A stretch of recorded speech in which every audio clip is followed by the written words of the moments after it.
Hallelujah. यीशु के लहू की जय जयकार। सबको शलोम शलोम शलोम।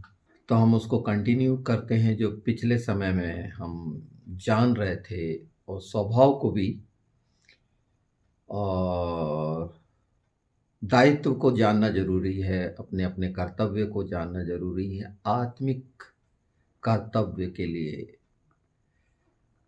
जो हम में से निकले हैं कई, और जिनने चुनाव किया कि वो सुसमाचार प्रचार करेंगे, पास्टर हैं, बिशप हैं, कई पदों पर हैं, जवाबदारी के, प्राचीन हैं, पहरुए हैं। पवित्र शास्त्र इसमें क्या कहता है ये हमको जानना जरूरी। तो हमने इसके पहले दो बातें जानी थी। दो बातें जो हमने जानी थी वो मुख्य था कि कौन स्वर्गीय राज में प्रवेश पाएगा, कौन पाएगा, यानी फाइनल जो परमेश्वर की इच्छा पे चलेगा। प्रभु यीशु ने जो कहा है वो हमारे लिए बहुत महत्वपूर्ण है, वो ही महत्वपूर्ण है, उसके अतिरिक्त को नहीं, कुछ नहीं, कुछ नहीं। लोगों की कोई रिसर्च नहीं, कोई कल्पना नहीं, कुछ नहीं, कुछ नहीं, क्योंकि वचन पूरा होना है। लोगों के ख्यालात पूरे नहीं होने, उनके अपने अपने अंदाज हैं, ठीक है, उन्हें जो समझ में आया ठीक है, पर मनुष्य के फॉलोअर नहीं बनो, है ना। वचन के, प्रभु यीशु के, और प्रभु जो चाहता है उसकी इच्छा पर जो चलता है वो, बाकी सब बातें कही सुनी जैसी हैं। दूसरी बात मैंने बताया था कि प्रभु यीशु का जन्म क्यों, तो सत्य की गवाही के लिए। इसके रेफरेंसेस आपको मिले।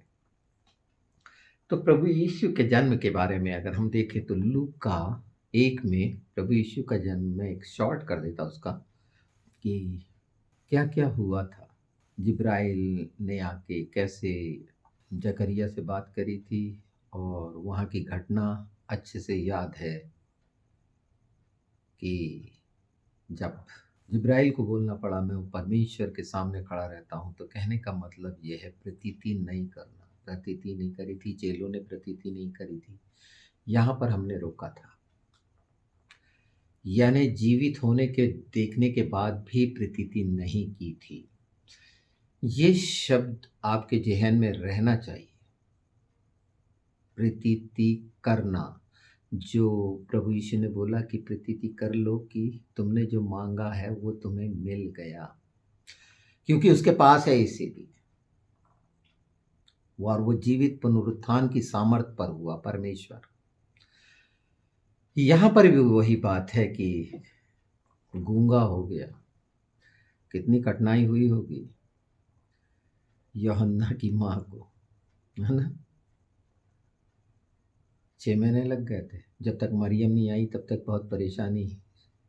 उस हिस्से पे नहीं जाते हम, पर उसके बाद मुंह खुला। तो अगर प्रतीति नहीं करोगे तो कुछ ना कुछ तो होगा, जैसे वहां हुआ असाधारण वैसा ही होगा। और मरियम का जवाब, तो वो जन्म जो हुआ महिमा का, महिमा उतर आई एक बार, और चेले उसके सामने गिर पड़े। जिसके लिए मैं बताया है कि महिमा का क्या मतलब है, उसकी महिमा का, उसके सामने कौन रहेगा। और इस पृथ्वी पर उतर आई वो महिमा, उसने जन्म लिया। लोगों के अंदाजों की बात नहीं करेंगे, क्योंकि अगर उन्हें ये समझ नहीं है कि सत्य की गवाही क्या है, अगर ये नहीं जानते, तो वो वचन की गवाही है जो वचन में है, और वो पूरे हो रहे हैं हमेशा। बहुत सरल है, बहुत कठिन भी बना सकते हो, पर याजकों के लिए लिखा है बहुत साफ। याजकों के लिए जो लिखा है, अगर हम देखें लेविटिकस 21 में, तो बहुत साफ उसकी जवाबदारियां हैं। दूसरे पत्रस में साफ लिखा हुआ है, वहां पर उसकी पवित्रता के लिए क्या क्या है, एक याजक को कैसा होना है। जो याजक अब उससे पीछा नहीं छुड़ा सकता कि अब पास्टर शब्द हो गया है, पादरी शब्द हो गया है, बिशप शब्द हो गया है, और जो नए नए शब्द जुड़े हैं, प्रॉफिट और ये नहीं नहीं नहीं नहीं, ये सब उसी कैटेगरी में है। हारून के खानदान के लेवियों के लिए जो रखा गया और उनको जो सिखाया गया व्यवस्था के अनुसार, और वो करते थे। हाँ, करते थे वो। आज नहीं कर सकता वैसा कोई भी मसीही, है ना, उस तरीके से व्यवस्था का पालन। तो आज के याजक कलीसिया में कैसे हैं, इसका बहुत स्पष्ट है। तीतुस में भी उसका देख सकते हैं कि कैसा होना चाहिए।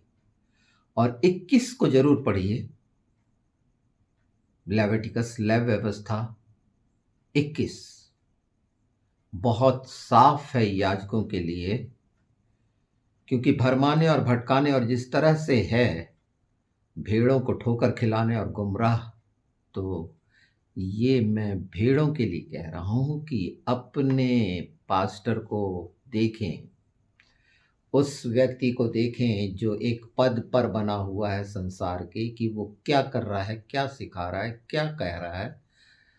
उसके पवित्र शास्त्र कहता है उसको जांचो, उस आत्मा को पहचानो, उसके चरित्र को देखो। और ये सब चरित्र को देखना भेड़ का काम है। ये मैं पास्टर बिशप के लिए नहीं बोल रहा हूँ, मैं उनकी पहचान जो पास्टर और बिशप की है, भेड़ों को पहचानना है। ये वचन के द्वारा, उनकी गुमराही में, उनके चमत्कार के कामों में नहीं नहीं नहीं नहीं, वो सारा कुछ कैसा क्या है बिल्कुल नहीं, उस पर बोलना भी नहीं है ना। यीशु के नाम में सारा कुछ हो रहा है, आदर होना चाहिए, पर इस कारण नहीं कि वो सामर्थ्य है ये कहना, प्रॉफिट है ये कहना। थोड़ा सोच लो प्रॉफिट क्या होता है ना। लोगों ने बोलना शुरू कर दिए हैं, ठीक है, मसीहत में आके मसीहों को रौंदने वाले ये लोग, एक बार शांत होकर इस बार पर ध्यान दे लेना, इसे पढ़ लेना याजकों का, उनकी पवित्रता के लिए कैसा रखा गया है। जब आज्ञाकारी रहने के लिए बात करते हो, 10 आज्ञाओं को मानते हो, ये आज्ञाओं में है।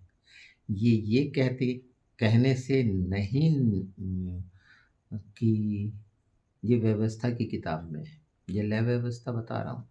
लेविटिकस, वाइक्रा हिब्रू में बुलाया, ये बुलाए गए, जो चुने गए, कि मैं बात ही नहीं कर रहा हूं अभी। तो एक याजक को कैसा होना चाहिए, ये भेड़ पहचाने, अच्छे से पहचाने।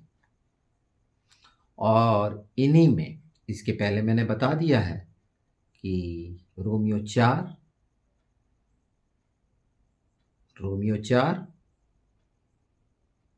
गिनती 3, फिलिपियो 3, इसका अच्छे से अध्ययन कर लेना पवित्र आत्मा के साथ। ये दिया इसलिए गया है, बहुत कठिन बातें नहीं है पहचानना।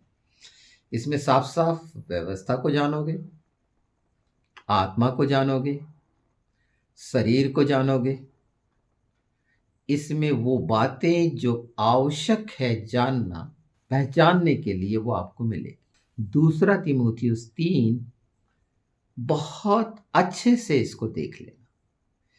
इसमें जो लिखा हुआ है, मैं एक बार दूसरा तीमुथियुस, इसकी मोटी मोटी बातें बता देता हूँ कि किस तरह के लोग होंगे। 3 में देख लेना, कैसे समय आएंगे, कैसे लोग होंगे, कैसा भेष धरेंगे,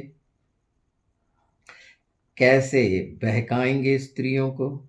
इसमें लिखा है ये 8वें में, ये ऐसे मनुष्य हैं जिनकी बुद्धि भ्रष्ट हो गई और विश्वास के विषय में निकम्मे हैं, पर वे इतने आगे नहीं बढ़ सकते, क्योंकि जैसे उनकी अज्ञानता सब मनुष्यों पर प्रकट की गई थी, वैसे ही इनकी भी हो जाएगी यीशु के नाम में। ये जो सब व्यापारी बैठ गए हैं मंदिरों में, इनकी हो जाएगी ये अंतिम समय में। तो तैयारी बहुत आसान है, पवित्र आत्मा के साथ यीशु के नाम में हम इसी में जा रहे हैं। ये जो मुख्य कि सत्य को हर जगह पहचानो, सत्य की गवाही को जानो, और इसीलिए कहा गया है सत्य को जानोगे। और ये दोष लगाना नहीं है, चेक करना।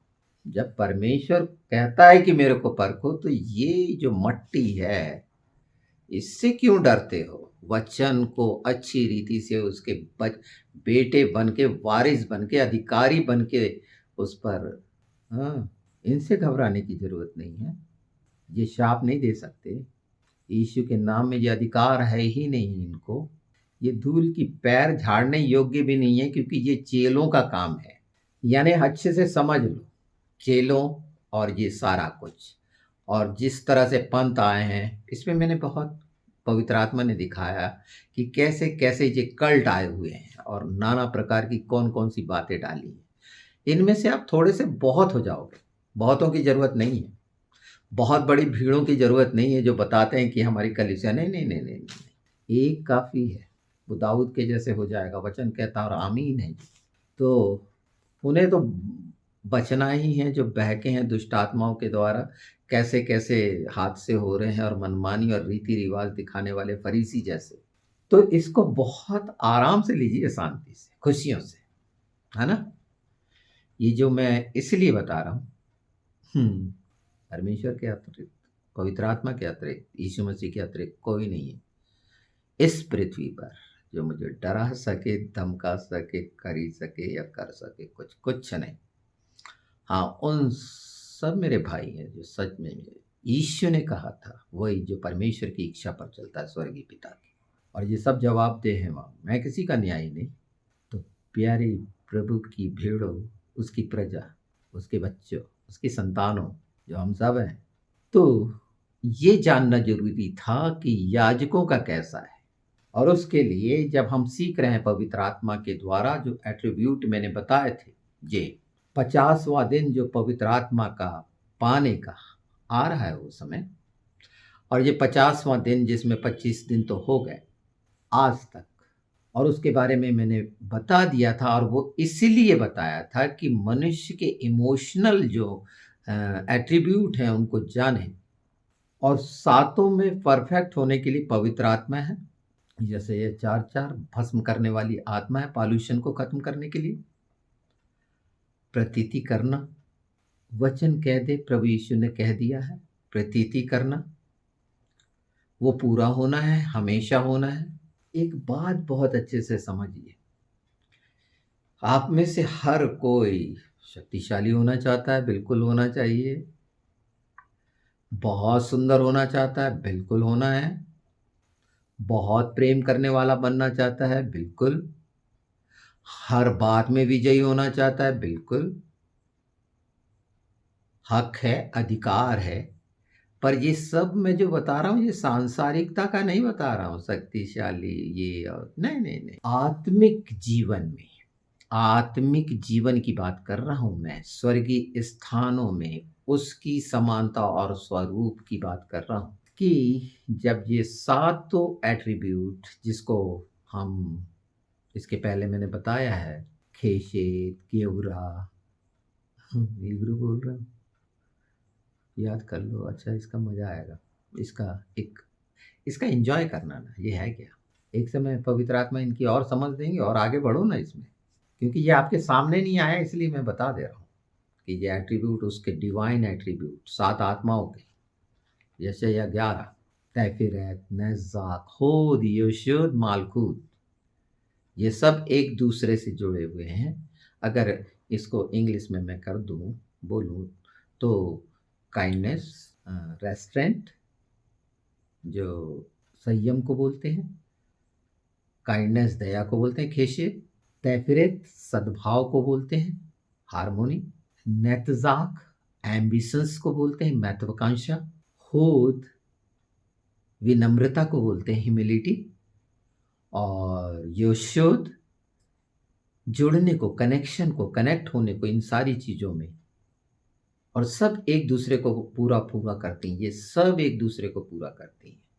इसमें एक दूसरे को पूरा करते हुए हम चेक कर सकते हैं, ये स्वभाव है मनुष्य के, भावनात्मक स्वभाव। हम समानता और स्वरूप के लिए आगे देखते हैं। मालखुत, जिसको ग्रहणशीलता बोलते हैं, रिसीव करना, रिसीवनेस। अब हाँ, ये सातों हो गए। अब हम डिवाइन, अगर हम चाहते हैं कि वो प्रेम जिसको लव बोलते हैं ना, वो परफेक्ट है, तो जब ये सात परफेक्ट होंगे तो लव परफेक्ट होगा। परमेश्वर का प्रेम वो दिखाएगा इसमें, क्योंकि ये सब स्वभाव से है। मैं जीवन स्वभाव की बात कर रहा हूँ, व्यवहार स्वभाव की तो आप देख सकते हैं कि कैसा करते हैं। अगर पहला लव है तो दूसरा स्ट्रेंथ है, स्ट्रेंथ शक्ति। हर कोई जो चाहता है, नोट कर लीजिए, बल्कि ये चीज़ें मैं नोट करा देता हूँ। विक्ट्री, और मैंने बताया कि पहला लव, दूसरा स्ट्रेंथ, तीसरा ब्यूटी, चौथा विक्ट्री, पांचवा स्प्लेंडर, छठवा फाउंडेशन, और सातवां जिसको बोलते हैं संप्रभुता, मतलब सोवेरियंटली। अगर इसको इंग्लिश में देखना है तो love, strength, beauty, victory, Splendor, foundation और सो वेरी जेंटली, संप्रभुता।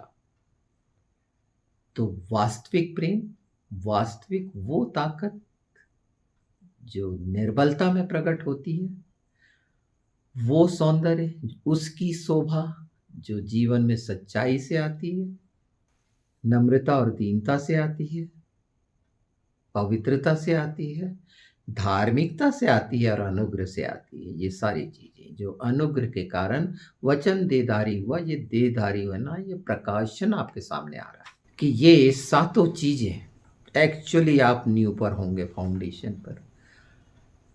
आपका वैभव वो योग्य होगा कि आप महिमा कर सके, स्तुति और बड़ाई कर सके अपने ओठों से, अपने जीवन से, चाल चलन से।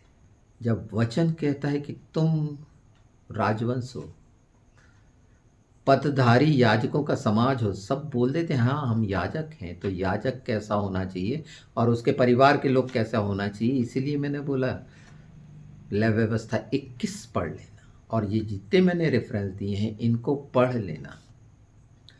इसको पास्टर से पूछने की जरूरत नहीं है, इसे पढ़ लेना। पास्टर आचरण करने लगेंगे, क्योंकि चरवाहा देखभाल करता है तो भेड़ों का भी बोलते हैं ना, पालना पोसना अपने चरवाहे को, तो उसका दायित्व वो बनता है। ये सारी चीज़ें एक दूसरे के लिए हैं और हम सब उसकी संतान हैं, कोई छोटा कोई बड़ा नहीं। ये कैडर जो बनाए हुए हैं ये अपने आप में साबित करते हैं कि ये इब्लिस के साथ होकर वो सारा कुछ वैभव प्रभु यीशु का परीक्षा का कि मांग मैं सब कुछ दे दूंगा, तो वो मांग रहे हैं स्वर्गीय आशीषों से वंचित। मैं सबके लिए नहीं कह रहा हूँ, और जो उसमें आते हैं तो उनके लिए तो मैं निश्चित कह रहा हूँ, क्योंकि वो प्रभु के लिए न कभी ईमानदार थे न रहेंगे। वो अपने पेट के लिए उसको प्रभु मानते हैं और अपने झुंड बना के, वही ठट्टा करने वाले, भजन संहिता 1, ठट्टा करने वाले, पापियों की मंडली में बैठने वाले, दुष्टियों की युक्तियों पर चलने वाले, तो वो युक्तियों पे चल रहे हैं और नाना प्रकार के आप देख रहे हैं सारे उसमें कि मसीही जो प्रभु यीशु जो हमारा उद्धार करता है उसको कैसे रिफ्लेक्ट कर रहे हैं। ये मैंने ये भी चीज़ें आपको बता दी, ये जानना ज़रूरी था। और जिब्राइल की बातों का मैंने पहले भी बहुत सा बता चुका है, पहले में ही घोषणा थी। लूका पहला जो हमने शुरू करे थे कि उसका राज हमेशा का राज्य होगा। आज देख रहे हो उसका हमेशा का राज्य, सबसे ज़्यादा तादाद में वो उस समय बोला गया था कि उसका नाम यीशु रखना, उसका राज्य हमेशा का होगा। यहूदा से राजदंड कभी नहीं छूटेगा, ये कहा गया है हमेशा। पिलातुस ने पूछा था तू राजा है, तो बोले तू कहता है। उसका प्रश्न था जब सत्य क्या है। मैं आपको पढ़ के बता देता हूँ, क्योंकि ये हर जगह मिल जाएगा, मत्ती, मार्क, लूका, यूहन्ना में। यहाँ कहा गया है, प्रभु यीशु ने कहा 18:36 में, यीशु ने उत्तर दिया मेरा राज्य संसार का नहीं। वहाँ साफ बोल दिया पिलातुस ने उससे कहा, 37, तो क्या तू राजा है? यीशु ने उत्तर दिया, तू कहता है कि मैं राजा हूं।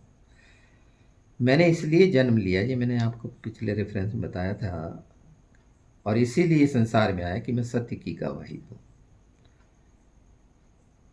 जो कोई सत्य क्या है वो मेरा शब्द सुनता है। पिलातुस ने बोला, सत्य क्या है? सत्य की गवाही जो आज हमको मिली हुई है। और लूका 1 मैं फिर एक बार पढ़ देता हूँ उसको। लूक 1 में कहा गया है, जिब्राइल आके क्या कहता है, इसको मैसेंजर बोलते हैं। और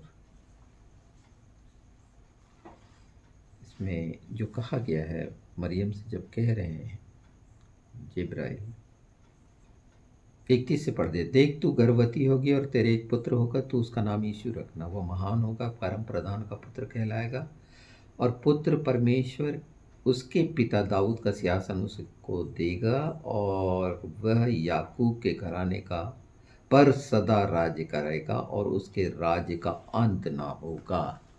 आमीन। उसके राज्य का अनंत जीवन, अंत कभी नहीं है। तो इन बातों को जो बहुत छोटी छोटी सी लग रही है, इसके प्रत्येक वो शब्द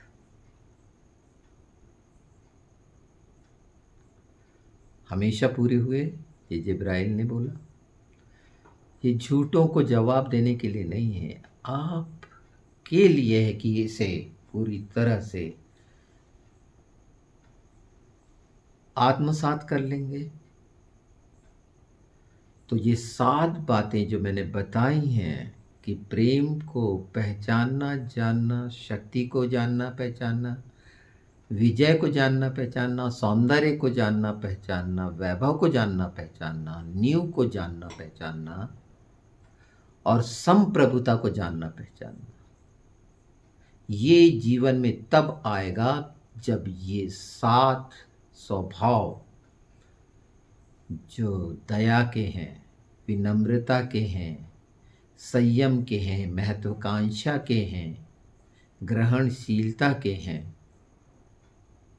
जुड़ने के हैं, ये ऐसे ही नहीं हैं, ये 7 आत्माओं के हैं, समानता और स्वरूप के।